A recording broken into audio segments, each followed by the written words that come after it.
Learning studio. संज्ञा और उसके भेद। संज्ञा की परिभाषा। संज्ञा किसी व्यक्ति, वस्तु, प्राणी, भाव व स्थान के नाम को संज्ञा कहते हैं।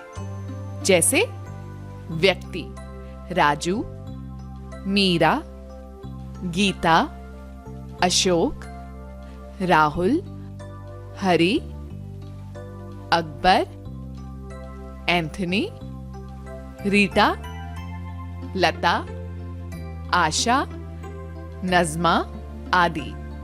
वस्तु गेंद, फल, साइकिल, बोतल, पेंसिल, कागज, पुस्तक, पेड़, पत्ता, फूल, कुर्सी आदि। प्राणी मनुष्य, पशु, पक्षी, गाय, घोड़ा, बंदर, रीछ, हाथी, बकरी आदि। भाव क्रोध, खुशी, प्रेम, ईर्ष्या, दुख, भूख, प्यास आदि। स्थान दिल्ली, मुंबई, मद्रास, कलकत्ता, मथुरा, पंजाब, तमिलनाडु, हरियाणा, अमृतसर, केरल, उड़ीसा आदि। इनके अलावा रिश्ते, मौसम, धातु, पदार्थ आदि भी संज्ञा कहलाते हैं। संज्ञा के भेद। हिंदी व्याकरण के अनुसार संज्ञा के 3 भेद होते हैं, परंतु अब इसमें अंग्रेजी व्याकरण के अनुसार 2 भेद और सम्मिलित हो गए हैं, जो कि जातिवाचक संज्ञा के भेद हैं। ये भेद इस प्रकार हैं: व्यक्तिवाचक संज्ञा, जातिवाचक संज्ञा, क द्रव्यवाचक संज्ञा, ख समूहवाचक संज्ञा, भाववाचक संज्ञा। पहला, व्यक्तिवाचक संज्ञा।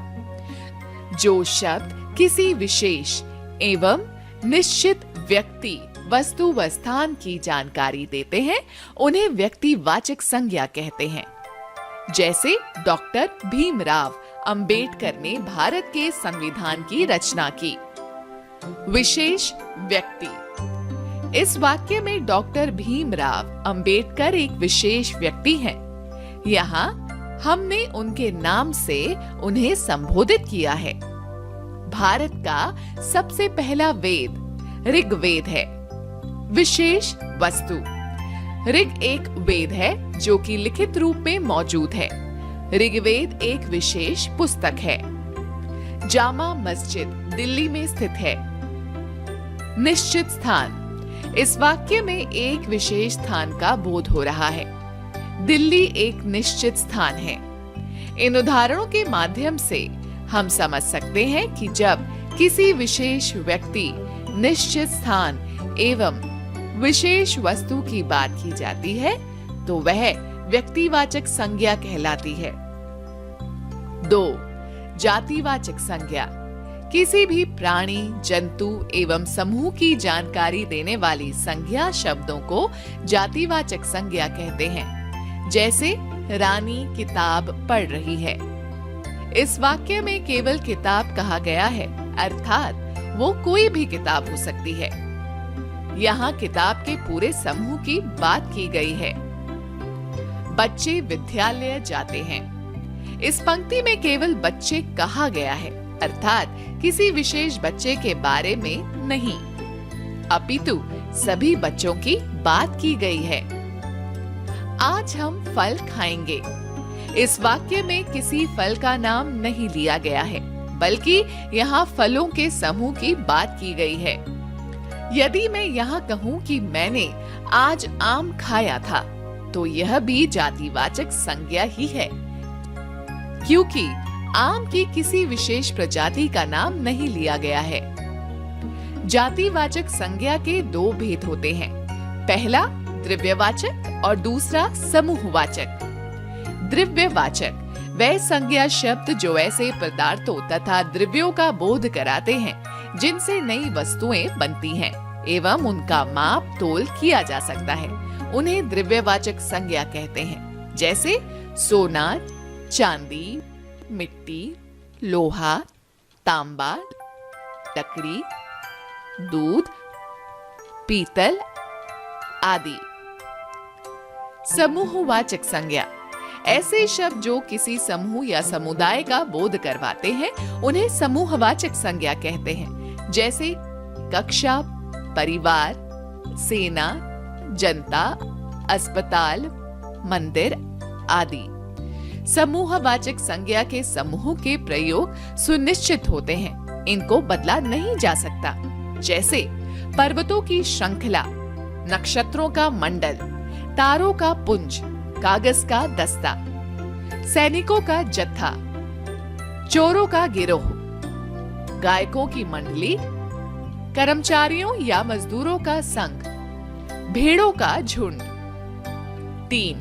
भाववाचक संज्ञा जिन संज्ञा शब्दों से किसी व्यक्ति या वस्तु के गुण, दोष, दशा, अवस्था, धर्म आदि का बोध होता है उन्हें भाववाचक संज्ञा कहते हैं। जैसे दया, शांति, प्रेम, अच्छाई, धैर्य, बुढ़ापा, सफलता, सुंदर, बहुमूल्य इत्यादि। भाववाचक संज्ञा में उन गुणों का बोध होता है जिसका अनुभव हमारा मन या हृदय करता है, किंतु हम उन्हें ना तो देख सकते हैं ना ही स्पर्श कर सकते हैं। जैसे क्रोध, आक्रोश, मिठास, शत्रुता, मित्रता आदि। भाववाचक संज्ञाएं 4 प्रकार के शब्दों से बनाई जा सकती है। इसके कुछ उदाहरण इस प्रकार हैं। जातिवाचक संज्ञा से मित्र, मित्रता, मनुष्य, मनुष्यता, मजदूर, मजदूरी, देव, देवत्व, ममता, ममत्व, चोर, चोरी। सर्वनाम शब्दों से स्व, स्तव, अपना, अपनापन, निजी, निजता, अहम, अहंकार, पराया, परायापन, सर्व, सर्वस्व। विशेषण शब्दों से वीर, वीरता, खट्टा, खटास, आलसी, आलस्य, चालाक, चालाकी, गहरा, गहराई, गरम, गरमाई।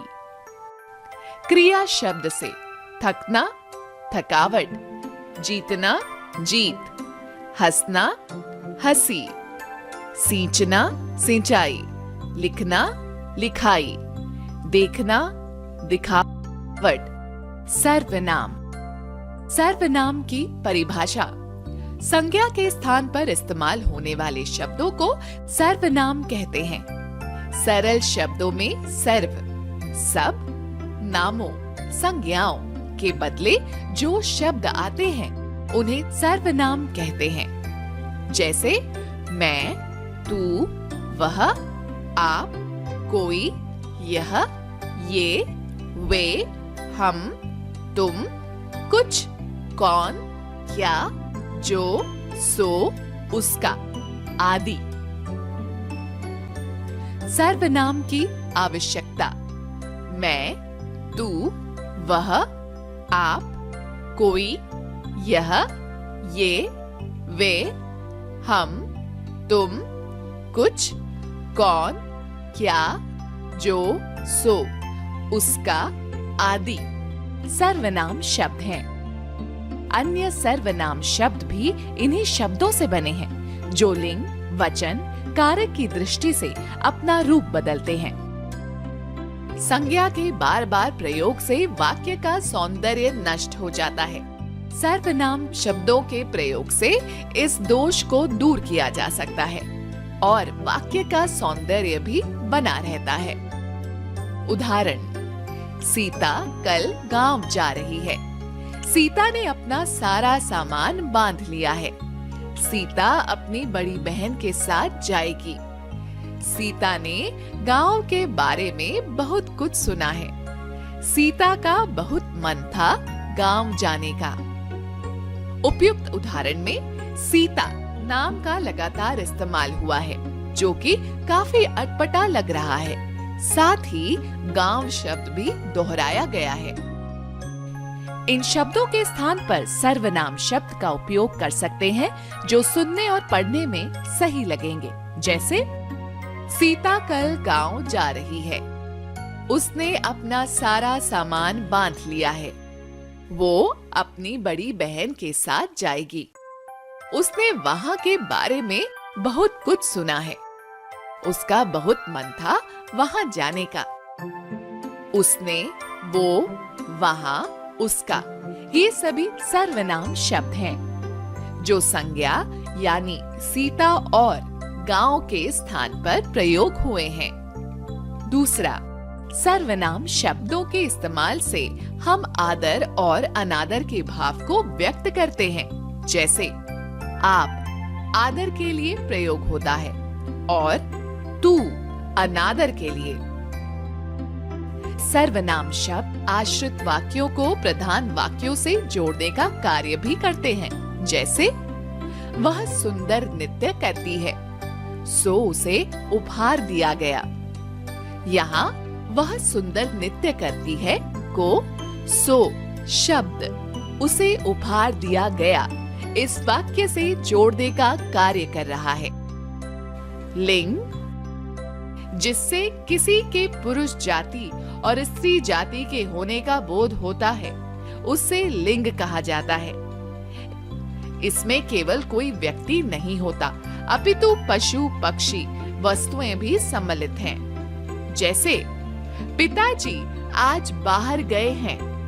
पेड़ हवा से गिर गया। माँ कपड़े धो रही है। तुम्हारी घड़ी कहाँ है? दादी रामायण पढ़ रही है। भैया काम पर गए हैं। इन सभी वाक्यों में पिता, पेड़, भैया शब्द से पुरुष जाति का बोध हो रहा है और दादी, घड़ी, माँ शब्द से स्त्री जाति का बोध हो रहा है। लिंग दो प्रकार के होते हैं, पुल्लिंग और स्त्रीलिंग। पुल्लिंग, जिन शब्दों से पुरुष जाति का बोध होता है, उन शब्दों को पुल्लिंग कहा जाता है। जैसे पिता, राजा, घोड़ा, कुत्ता, बंदर आदि। उदाहरण, पर्वत बहुत ऊंचा है। सभी का बचपन बहुत सुंदर होता है। जहाज डूब गया है। ये डब्बा मेज पर रख दो। स्त्रीलिंग, जिन शब्दों से स्त्री जाति का बोध होता है, उन शब्दों को स्त्रीलिंग कहा जाता है। जैसे लकड़ी, बकरी, माता, रानी, जूं आदि। उदाहरण, उसकी तो खटिया खड़ी हो गई। किताब बहुत पुरानी है। धूप निकल गई है। यह सीता की बंदूक है। हम स्त्रीलिंग से पुल्लिंग और पुल्लिंग से स्त्रीलिंग शब्द बना सकते हैं। कैसे? आइए देखते हैं। पुल्लिंग शब्द से स्त्रीलिंग शब्द लड़का, लड़की, पिता, माता, दादा, दादी, नर, नारी, राजा, रानी, घोड़ा, घोड़ी, हाथी, हथनी, सुंदर, सुंदरी। स्त्रीलिंग शब्द से पुल्लिंग शब्द चूहिया, चूहा, सुनारिन, सुनार, मालिन, माली, बेटी, बेटा, मालकिन, मालिक, सेठानी, सेठ, इंद्राणी, इंद्र, नौकरानी, नौकर। वचन। आओ बच्चों, अब हम वचन के बारे में जानते हैं कि वचन क्या होते हैं और हम इनका इस्तेमाल कैसे करते हैं। मोहन के पास एक बिल्ली है। रोहन के पास 5 बिल्लियां हैं। इन दोनों में आपको क्या अंतर दिखाई दे रहा है? चलो मैं बताती हूँ कि इनमें क्या अंतर है। मोहन के पास केवल एक बिल्ली है, और रोहन के पास 5 बिल्लियां हैं। मतलब दोनों वाक्यों में बिल्ली की संख्याओं का पता चल रहा है। तो शब्द के जिस रूप से संख्या का बोध हो उसे वचन कहते हैं। अर्थात शब्द के जिस रूप से उसकी संख्या में एक या एक से अधिक होने का पता चलता हो उसे वचन कहते हैं। जैसे लड़का, लड़के, पत्ता, पत्ते, बूंद, बूंदे, मैं, हम, रस्सी, रस्सियां। वचन के भेद। हिंदी व्याकरण में वचन के 2 भेद होते हैं, एक वचन और बहुवचन। एक वचन जिस शब्द के रूप से उसके एक होने का पता चले उसे एक वचन कहते हैं। जैसे कपड़ा, बाल्टी, चिड़िया, पुस्तक, घड़ी, बच्चा, घोड़ा आदि। बहुवचन जिस शब्द के रूप से उसके एक से अधिक होने का पता चले उसे बहुवचन कहते हैं। जैसे बच्चे, पुस्तकें, बाल्टियां, फसलें, लकड़ियां, चादरें आदि। हिंदी भाषा में आदर प्रकट करने के लिए एक वचन के स्थान पर बहुवचन का प्रयोग होता है। जैसे मास्टर जी पढ़ा रहे हैं, मेरी माताजी बाहर गई है, पिताजी आप कब आए। कुछ शब्द सदैव एक वचन ही रहते हैं। जैसे नल, बादल, आकाश, प्रजा, पाप, क्रोध, प्रेम, चीनी, पराजय आदि। कुछ शब्द सदैव बहुवचन ही रहते हैं। जैसे प्राण, दाम, दर्शन, दुर्लभ, आंसू, सोना, धन, समाचार, होश, भाग्य आदि। आओ अब हम एक वचन से बहुवचन और बहुवचन से एक वचन बनाते हैं। एक वचन से बहुवचन बनाना। लड़का, लड़के, बहन, बहनें, आंख, आंखें, सड़क, सड़कें, पुस्तक, पुस्तकें, बात, बातें, बेटा, बेटे, घोड़ा, घोड़े। बहुवचन से एक वचन। केले, केला, कन्याएं, कन्या, कविताएं, कविता, अध्यापिकाएं, अध्यापिका, नदियां, नदी, थालियां, थाली, अंगूठियां, अंगूठी, धातुएं, धातु। वर्णों से वाक्य बनाना। बच्चों, आप तो जानते ही हैं कि वर्णों और मात्राओं के योग से शब्द बनते हैं। जैसे क, म, ल, कमल, र, म, न, रमन, र, बड़ी की मात्रा, त, आ, रीता, स, ओ की मात्रा, ह, म, सोहम आदि इत्यादि। अब हम इन शब्दों के मेल से अर्थात शब्दों को जोड़कर वाक्य कैसे बनाते हैं और उन्हें क्रम से लगाकर सही और अर्थपूर्ण वाक्य कैसे बनाते हैं ये देखेंगे।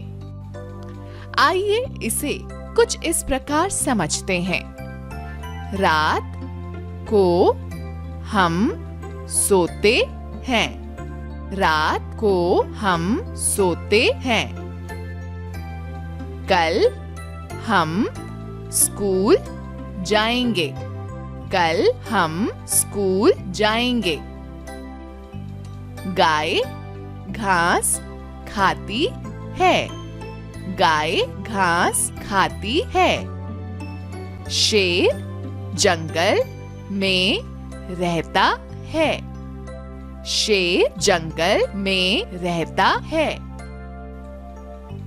बच्चों, ये सभी शब्द हैं जिन्हें जोड़कर हम समझ सकते हैं कि इनका मतलब क्या निकल रहा है। आइए इसे हम और अच्छे से समझते हैं। राम है पढ़ रहा। तुम जा हो रहे कहाँ। मैंने खाना कल था खाया। बच्चों, इन वाक्यों में आपको कुछ अटपटा नहीं लग रहा?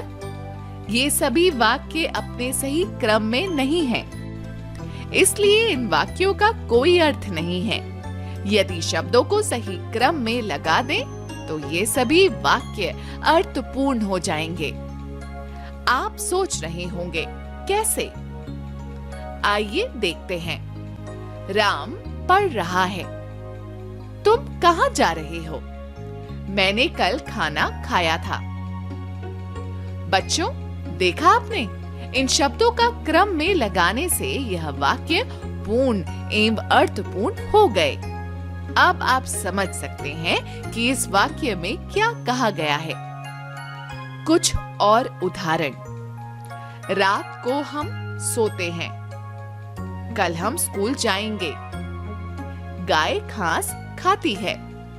शेर जंगल में रहता है। Please subscribe this channel for more videos.